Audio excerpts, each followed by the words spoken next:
The courtroom is quiet until one recording starts to play. At that moment, everything the Brown family has worked for starts to fall apart. Kody Brown sits still, his jaw tightening, and Christine Brown doesn't even look at him anymore because she knows what's going to happen. It seems like the courtroom is colder than it should be. Not because of the air conditioning, but because of the stress that was in the room with everyone. The kind of tension that builds up over years, not days. Janelle Brown sits up straight with her hands tightly clasped in her lap. Her face is calm, but her eyes are always moving. She didn't come here to fight. Not anymore. She wants answers. Robyn Brown is already crying before anything has even started, and she is sitting across from her. But today, things seem different. It seems like she's rehearsed her usual softness. And everyone can see it. The judge clears his throat to get everyone's attention. This isn't just a fight between family members. It's about money, real estate, and years of choices that were never fully explained. Coyote Pass. The land that was supposed to bring them together is now the thing that is tearing them apart. The lawyer starts off calm, almost too calm, and lays out the case, shared property, unequal contributions, and unclear ownership. Words that seem easy but are full of years of hidden anger. Kody moves around in his seat. He doesn't like how this is going, because this time he doesn't have control over the story. There are pieces of paper all over the courtroom table, like puzzle pieces that don't quite fit together. Actions, statements from the bank, agreements that were never officially signed, but were always kept. As her lawyer talks, Janelle leans forward a little. She put a lot of money into the property, but her name doesn't show that. There is a break. A lot of it. Kody lets out a sharp breath. That's not the whole story. But no one stops the lawyer. That was the problem for years. Everyone had their own version of the story. But no one ever had any proof. Up until now. Christine keeps her eyes on the road ahead, but in her mind, she's going over everything. Every talk, every promise they made when they moved. Every second she began to understand that things weren't adding up. Robyn suddenly speaks and her voice shakes. We all agreed. We trusted each other. But even though she says it, the room doesn't seem to believe her. Have faith. That word hangs in the air like something that is already broken and fragile. The lawyer slowly nods. Then maybe you can explain why the financial records show differences in how the money was given out. No sound. Kody stares at Robyn. Robyn looks down. And at that moment, something changes. The judge asks for the next piece of proof. And this is where things start to change. A tape. The courtroom gets tense. Kody's body stiffens right away. That shouldn't be. But it's already on. The room is full of his own voice. Not serious, sure of yourself, not knowing it would ever sound like this. What they think doesn't matter. The cash is already in the right place. A loud breath comes from somewhere behind. Christine shuts her eyes. Janelle stays still. Robyn's face loses all its color. The recording goes on. They'll get it eventually. The issue is, they didn't. And now, years later, they finally hear what was said when they weren't there. Kody leans forward, and his voice suddenly sounds urgent. That's not what I meant. But this time, context doesn't help him, because tone, intention, and timing say more than words ever could. Finally, Janelle speaks. Her voice is steady but heavy. So this was already decided without us? Her voice doesn't sound angry. And somehow, that makes it worse. The mood in the courtroom goes from tense to unbearable. Christine lets out a slow breath and then turns her head just a little bit to look at Kody. And for the first time, her face shows no signs of doubt, only clarity. This is why I went. The words land softly, but they are louder than anything else that has been said so far. Kody shakes his head, getting more and more angry. You're turning things around. No, Christine says, her voice calm but firm. I finally get them. Robyn starts to cry again, but this time it feels different. Not as emotional. More like stress. The focus is now changing. The financial papers mention her name, her accounts, her participation, and all of a sudden, the story that used to keep her safe starts to fall apart. "I never asked for any of this," she says softly, but the lawyer doesn't stop. "But records show that several transactions are directly linked to accounts that you control." The room goes silent. Kody looks back and forth between them. The structure he built is falling apart bit by bit. And now, no one can stop it. The judge says there should be a short break, but no one moves right away, because no one has anything to say. Janelle slowly gets up, still calm, but her eyes say it all. Years of faith. Years of faith. Everyone being questioned in one afternoon. Christine doesn't say anything to Kody as she walks by. That silence was louder than any fight they've ever had. Robyn stays seated, and her hands shake a little. And Kody, for the first time, seems unsure.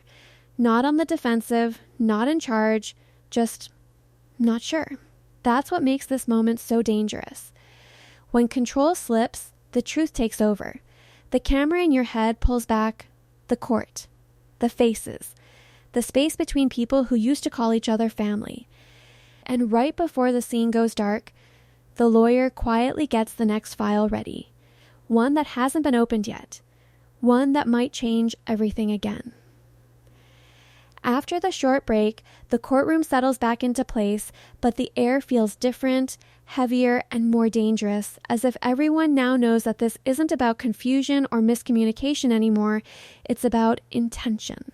Janelle is the first to sit back down. Her posture is calm, but her eyes are sharper and more focused, as if she is no longer looking for answers, but getting ready for confirmation. Christine follows, but more slowly and calmly. She has a quiet confidence that stands out from the storm that is building around her.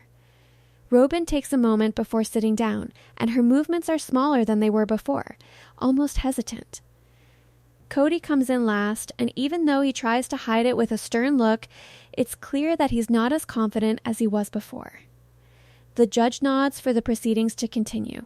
Right away, the lawyer stands up with a new set of papers that are thicker this time, more detailed, and the kind that doesn't just suggest problems, but proves them.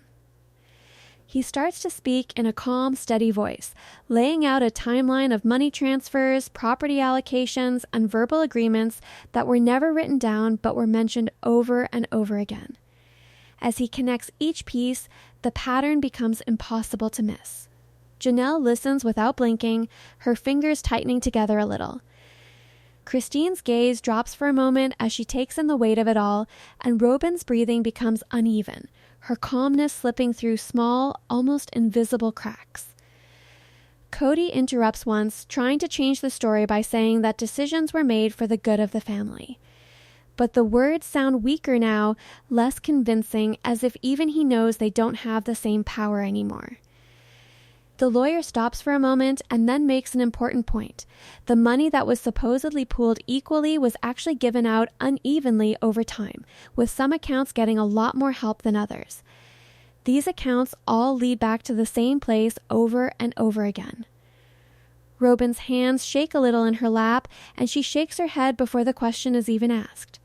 She whispers that she never controlled anything and that she trusted Kody to take care of everything, but the papers don't show trust, they show access, signatures, and approvals.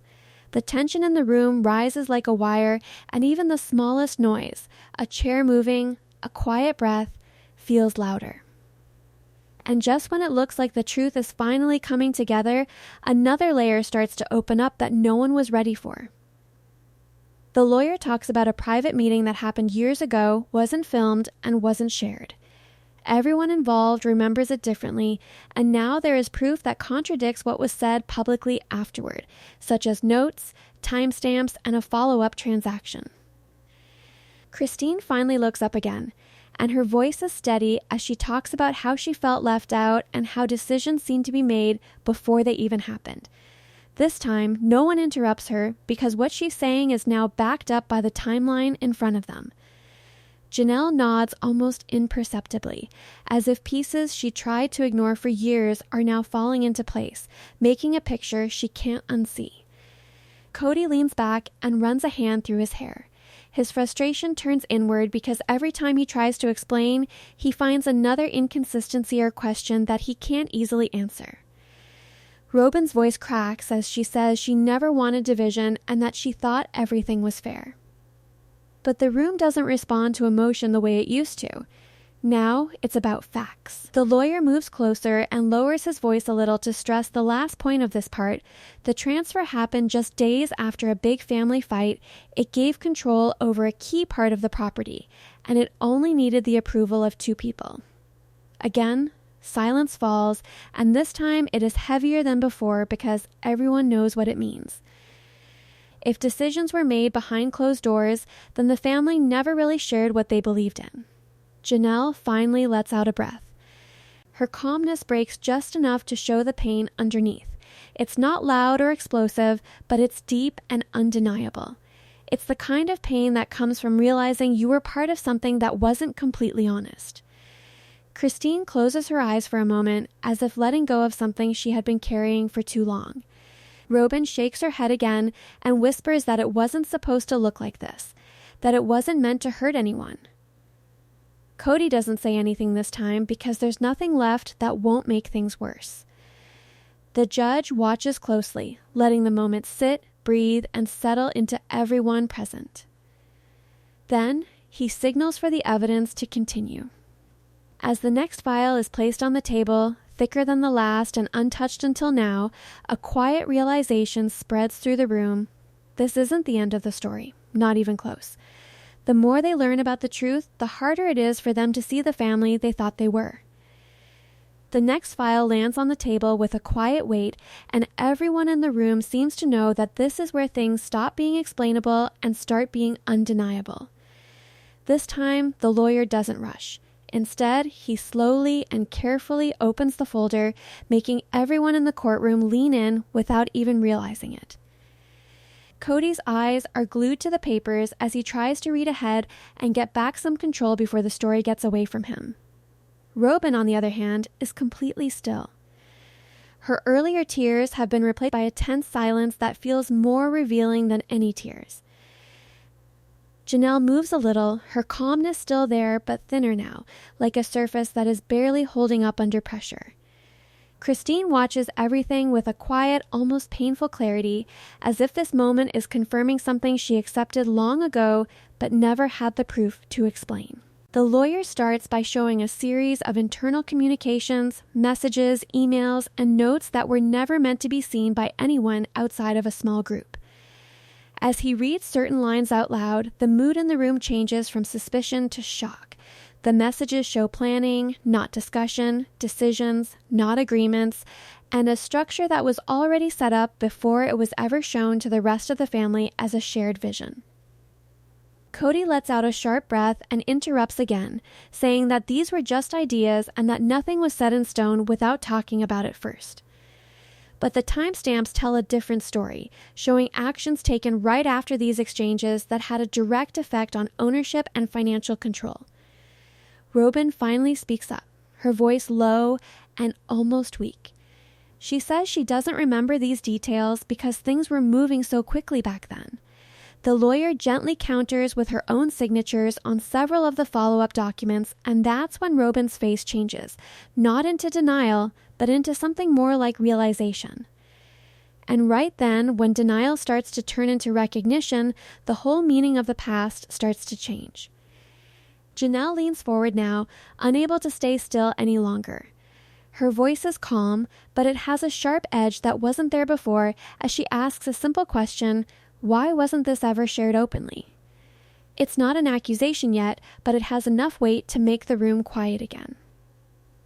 Kody looks at her, then away, then back again, trying to find an answer that won't make things worse. But all of the options seem to lead to the same place. Christine watches him closely, not with anger, but with something more final, as if she is watching the last pieces of a story she has already closed in her mind. The lawyer goes on, step by step, showing how one choice led to another and how one private agreement set off a chain reaction that slowly changed power, control, and trust without anyone ever admitting it. The courtroom seems smaller and tighter now, as if the walls are closing in with each new piece of information. Robyn shakes her head again and says in a low voice that she thought everything was being handled fairly and that she thought the structure was only temporary. But the documents show that the changes are meant to last, not just for a short time. Kody's anger is starting to show more clearly now. His voice is sharper as he says that being a leader means making hard choices and that not everything can be a group decision. But the words don't have the same effect as they used to, because this isn't about leadership anymore. It's about being open. When leaders become secretive, trust doesn't just fade away, it goes away completely. Janelle leans back slowly, and her face goes from confused to something more stable and determined, as if she is no longer trying to figure out what happened, but is accepting that it did. That acceptance has its own kind of finality. Christine lets out a quiet breath, and her shoulders relax a little. It's not because she's relieved, but because she's no longer unsure. The kind of uncertainty that lasts for years without proof. Robyn's eyes fill up again, but this time she doesn't say anything because there's nothing left that won't be challenged by what has already been said. The judge watches everything closely and lets the silence last just long enough before nodding for the last part of this segment to be shown. The lawyer takes a single document out of the folder. It's different from the others, older, and a little worn around the edges. He puts it on the table and says that this was one of the first written plans for how the property and finances were supposed to be set up. This document came before many of the verbal agreements that the family later relied on. Kody's face changes right away, and he can't hide the look of recognition that crosses his face. That reaction alone is enough to change the mood in the room again. Janelle leans forward, Christine's gaze sharpens, and even Robyn looks up. She is even more confused now that she realizes this might be something she was never shown. If the original plan was never shared, then everything built after it was already standing on uneven ground. The document sits in the middle of the table like something from the past that was never meant to come back, its edges worn and its presence heavier than anything else that has been revealed so far. For a moment, no one speaks because everyone knows this is the point of no return. The lawyer doesn't rush as he starts to explain it. His tone is slower and more deliberate, as if he knows how important this paper is. A foundational outline written long before the public story of shared decisions and equal voices took shape. As he reads parts of it aloud, the courtroom seems to get tighter around every word. It talks about a structure where control would stay in one place, where fewer people than the family thought would make the final decisions, and where financial pathways were planned with a level of foresight that goes against years of on-camera talks about uncertainty and changing plans. Kody's face changes almost right away, but this time it's not anger, it's something much more telling, recognition mixed with regret, as if he knows this is the piece that ties everything together and makes all the other explanations seem incomplete. Robyn looks at him, and her confusion turns into something more disturbing. This isn't about memory or interpretation anymore, it's about something written, something real, something she might not have fully understood herself. Janelle leans in closer and looks at the page as if she is looking for something specific, something that might show that this is all a misunderstanding. But the more she reads, the more her face hardens, not with shock, but with a quiet, painful clarity. Christine watches them all. Her silence has a different energy now. It's not just acceptance, but validation, the kind that comes when something you've known for years is finally made clear.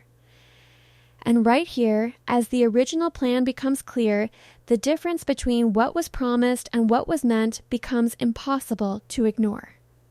The lawyer points out important parts, like how the language always emphasizes authority over collaboration, how the structure lets decisions be made without the whole group agreeing, and how some financial channels were set up ahead of time to support that structure before any disagreements came.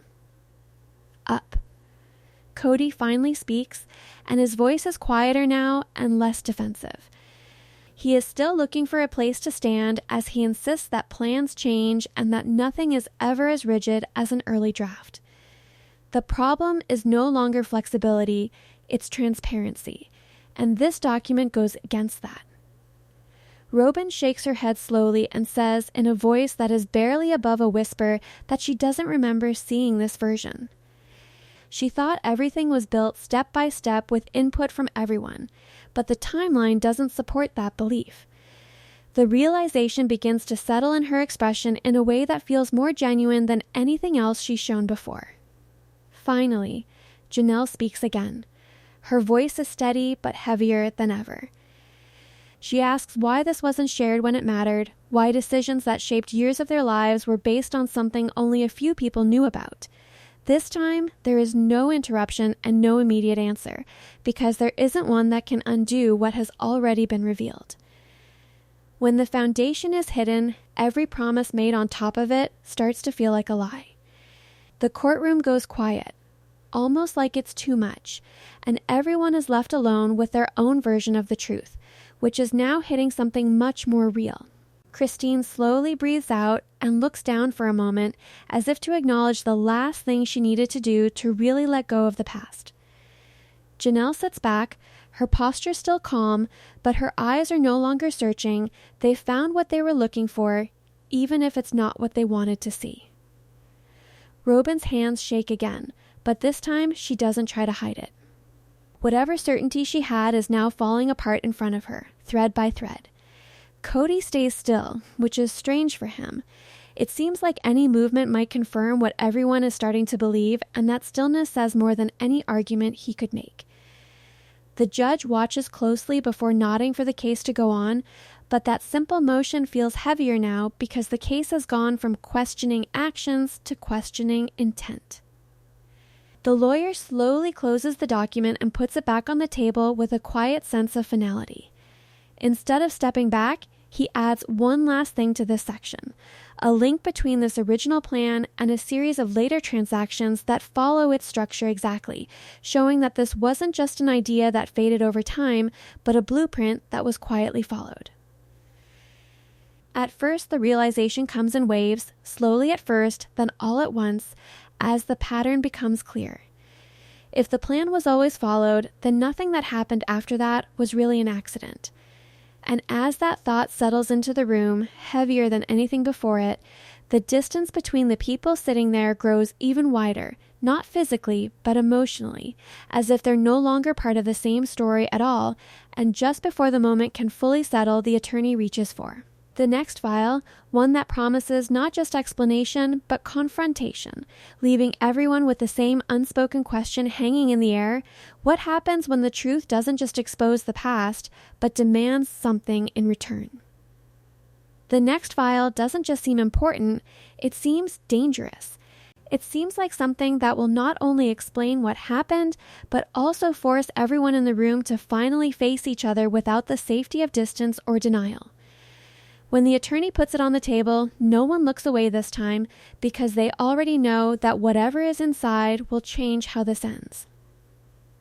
Kody leans forward a little, his hands clasped together. His usual confidence is gone, replaced by a controlled tension. Robyn sits still, staring at the folder as if bracing for impact. Janelle and Christine stay still, but they aren't passive. They are ready, and they quietly accept that the truth, whatever it is, needs to come out completely. The lawyer opens the file and starts with a statement instead of documents. This statement is a summary of what this last part means. It's not just about money problems or miscommunication. It's about a pattern of decisions that always helped some people while leaving others in uncertain and bad situations. The words hit differently now. They're sharper and more personal because they're no longer abstract. They're connected to everything that's already been said. Kody slowly exhales and shakes his head, saying again that everything he did was for the family and that being a leader meant making calls that others couldn't. But his voice doesn't sound as sure as it used to, and even he seems to hear it. Next, Robyn speaks. Her voice is weak but more urgent than before. She says she never wanted more than anyone else and that she trusted the system they were building. The lawyer doesn't directly challenge her, though. Instead, he shows her a series of events that all point in the same direction, creating a pattern that is too consistent to ignore. Janelle's eyes narrow a little as she listens, not in anger, but in focus, as if she can finally see the whole picture without any missing pieces. Christine watches Kody closely, her expression steady, waiting, not for an explanation, but for something real. And just when it seems like everything has been said, the truth takes one last step forward, and this time it can't be softened or explained away. The lawyer adds a final touch, testimony that was prepared from previous statements recorded at different times in which Kody and Robyn each talked about how they made their decisions in their own words. As excerpts are read aloud, the differences become impossible to ignore.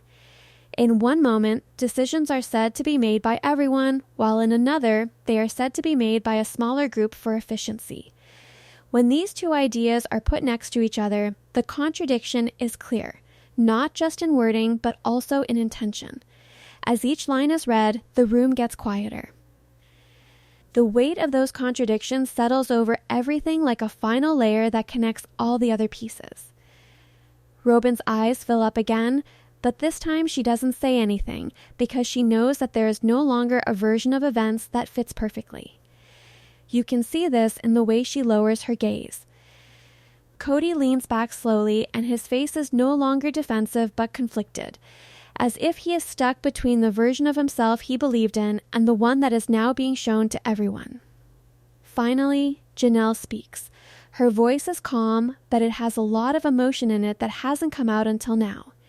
She says she doesn't recognize the system they were part of anymore.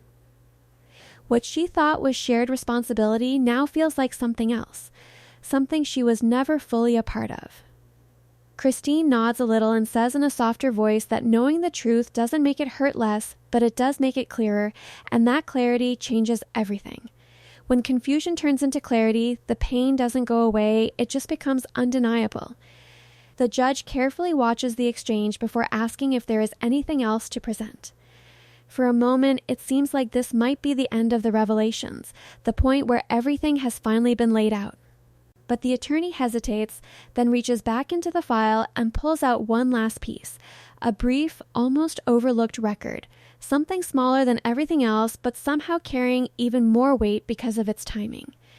It's a confirmation of a final deal that happened quietly, not long after the family started to fall apart, but it follows the same pattern as everything else, showing that the structure never changed even when relationships fell apart.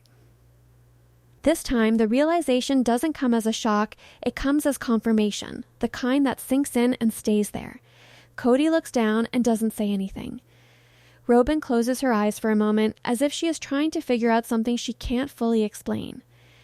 Janelle and Christine stay still, their silence no longer searching or questioning, but understanding. If the same thing kept happening, even at the end, it wasn't a mistake. It was a choice. And as that thought hangs in the air, heavier than anything else that has happened, the courtroom seems to be holding its breath, waiting to see what happens next, not just in terms of judgment, but also in terms of what each person will do now that the truth is out. Sometimes the hardest part isn't finding out what happened, but figuring out what to do with it once you know.